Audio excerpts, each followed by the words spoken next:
empat segi tu tak ada. Orang kata empat segi tu pasal empat mazhab. Tu tak reti benar tu bunyi. Mazhab dalam Islam ni banyak. Zaman Nabi Ibrahim mana empat mazhab? Tak ada cerita tu. Tapi yang pentingnya tak ada lah orang Islam nak buat pelik. Tak ada di masjid orang Islam buat bergempak Kaabah kau tak depan. Bos saya satu orang tak apa setuju. Kita buat di sejadah gambar Kaabah apa. Kacau fikiran kita. Kacau. Dan boleh memberikan salah faham orang bukan Islam. Dia sangka kita sembah Kaabah. Habang dia kalau Kaabah tu dia perpunggah, dia pangkat, dia pitak di Washington. Katakanlah tetap orang Islam fawallu wujuhakum syatral masjidil haram, hadapkan wajah kamu ke arah masjidil haram, kekal. Tak ada. Kalaulah kata takdir manusia punggah pi letak di Washington, tak ada kata orang Islam nu kiblat kita baru pula lah daripada nu dia punggah di Washington ataupun punggah metak di Kuala Lumpur kena menghadap Kuala Lumpur, tak ada. Kita tetap menghadap di tempat yang sama kerana kita bukan menghadap batu tetapi kita menghadap ke arah Kaabah, kerana yang demikian itu diperintahkan oleh Allah Ta'ala. Fawallu wujuhakum syatral masjidil haram, hadapkan wajah kamu ke arah masjidil haram. Dia tak kata ke masjidil haram tapi ke arah masjidil haram, syatr, ke arah masjidil haram. Hadirin mukminin, kalau agama kata hadapkanlah wajahmu ke masjidil haram, ramai orang sembahyang tak sah. Tuan-tuan tahu, tuan-tuan bila belajar geografi, tuan-tuan akan tahu tentang masalah ni, garis dan darjah ni. Kalau kita lari di sini satu darjah ni, siapa ada bahagian? Kita lari di sini satu darjah, di sana ada berapa banyak? Tuan-tuan silap di sini satu darjah, di sana ada lari berapa banyak? Lebih jauh dia lari. Hadirin mukminin sekalian, fawallu wujuhakum syatral masjidil haram. Bila Tuhan kata hadapkanlah wajahmu ke arah masjidil haram, kalau kena arah betul dah. Kena arah betul dah. Kerana bukan masjidil haram itu yang menjadi masalahnya. Masalahnya titah perintah Allah Ta'ala mentauhidkan manusia, mensatukan manusia supaya arah dia sama. Dalam sejarah Islam pernah berlaku Hajarul Aswad dicuri oleh puak-puak Qaramitah dan mereka lari ke Afrika. Berlaku dalam sejarah. Tak ada orang Islam pergi buat haji di Afrika dah. Sehingga kitab-kitab fiqh menyebut bahawasanya maka hendaklah dicium Hajarul Aswad jika engkau mendapati ianya ada. Bila kitab itu ditulis demikian, in wujid, jika ia ada, maksudnya kitab itu ditulis pada zaman Hajarul Aswad dicuri oleh puak-puak Qaramitah. Tak ada orang Islam kata habislah haji kita tahun ni Hajarul Aswad, tak ada. Tak. Bukan batu yang menjadi masalah, bukan batu yang menjadi menghadap orang Islam, tetapi titah perintah Allah Azza wa Jal supaya mengharap itu membezakan antara kita dengan orang bukan Islam, yang mana batu itulah masalah mereka.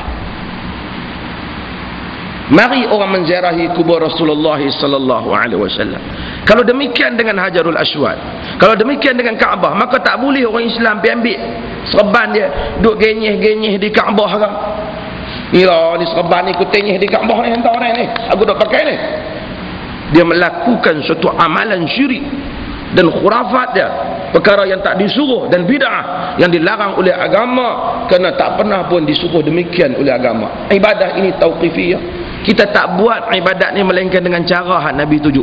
Khudhu anni manasikakum, kata Nabi, kamu ambillah daripada aku cara ibadah kamu. Hadirin mukminin yang dimuliakan, bila kita faham demikian, maka fahamlah kita tentang hubung kait seorang insan muslim dengan Rasul sallallahu alaihi wasallam. Tak ada orang muslim ini dia duk pergi sembah pegang kubur Nabi ke, pergi duk gabai-gabai, pergi teriak, ya Rasulullah aghithni, wahai Rasulullah tolong aku. Tak ada. Hal ini telah dilakukan oleh pengikut-pengikut agama Kristian, sehingga mereka mengambil Isa menjadi anak Tuhan dan mereka menyembahnya. Sebab itu Nabi sallallahu alaihi wasallam menyuruh kita menyebut wa asyhadu anna Muhammadan abduhu wa rasuluh. Aku menyaksikan bahawasanya Muhammad itu hambanya dan rasulnya. Bukan dia rasul, dia hamba. supaya kekuasaan yang mutlak balik kepada Allah Azza wa Jal. Maka Allah Azza wa Jal, hadirin mukminin sekalian, apabila ada saja perkara yang berkaitan dengan mukjizat dan kelebihan, Allah Ta'ala akan sandarkan urusan ini kepada zatnya yang maha agung, tidak kepada Rasulnya, kerana Rasulnya bukan Tuhan. Antaranya Allah Ta'ala menyebut, Subhanalladzi asra bi'abdihi lailan minal masjidil harami ilal masjidil aqsa alladzi barakna hawlah. Maha suci Tuhan yang menjalankan hambanya.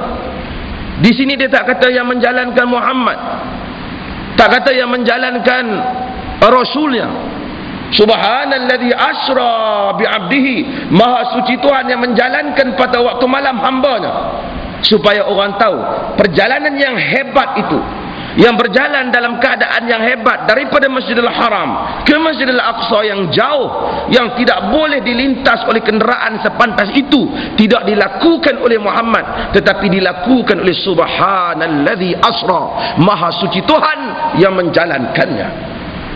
Maka menjalankan siapa? Menjalankan hambanya. Maka Muhammad ni kamu kena tahu, dia hamba, dia tak boleh buat benda ni, aku buat, seolah begitu. Maka di sini dikata maha suci Tuhan yang menjalankan hambanya. Dia tak kata maha suci Tuhan yang menjalankan Rasulnya, supaya nak menunjukkan segala kekuatan yang mutlak milik kepada maha suci, yang dijalankan itu hanyalah hambanya. Hadirin mukminin yang dimuliakan, bila kita faham demikian, maka tak boleh orang pergi haji panggil apa, menjerit apa, tak ada. Ditulis di rumah Nabi SAW, maka Muhammadun aba ahadin min rijalikum walakin Rasulullah. Muhammad itu bukan bapa sesiapa di kalangan lelaki di kalangan kamu, tetapi ia Rasulullah. Ya ayyuhalladzina amanu la tarfa'u aswatakum fawqa sautin nabi. Wahai orang-orang yang beriman, jangan kamu angkat suaramu melebihi suara Nabi. Hormat pergi, tapi orang Islam tak ada. Ya Rasulullah, berilah hajat saya. Syirik dia. Ya Allah, ya Allah. Ini beza dengan orang tarekat yang panggil Abdul Qadir Jailani.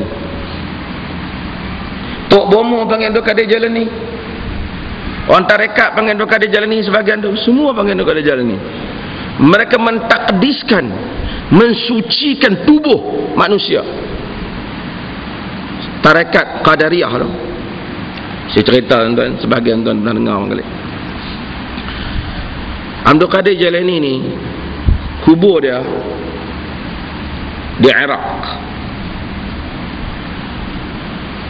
Orang pi geng-geng tarekat ni, dia tawaf dan dia ada sup Abdul Qadir Jailani.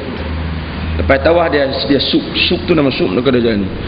Abdul Qadir Al-Jilani masa hayat dia tak ada masalah apa, dia orang soleh lah. Yang katun ni hak mai kemudian ni lah, hak mai kemudian yang buat. Setiap kampung tu dakwah, entah banyak tempat kubur Abdul Qadir Al-Jilani, Al-Jilani, semua dakwah ni. Tapi hak paling besar tu, sebahagian orang-orang di Pakistan rela dia tak pi Mekah dulu, yang penting nak kena pi Abdul Qadir Jailani dulu.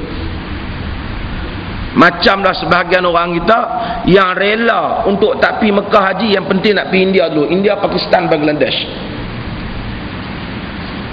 Ada hak jenis tu, hak tu pun buah-buah hak nak sama. Pi sana dulu. Ada silsilah keturunan Abdul Qadir Al-Jilani, cucu cicit dia ke berapa 7-8 lah.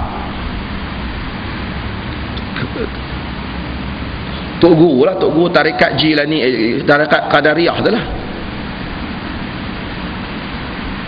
Anak dia seorang tu nakal, tak jadi, duduk di Iraq ni karut, jadi tak apa, buat malu dia Tok Syekh tarekat.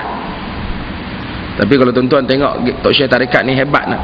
Dia cerita tentang zuhud, tentang tak payah kata benda dunia, tapi kebanyakan Tok Syekh tarekat rumah depa tuan-tuan kursi emas di Afrika.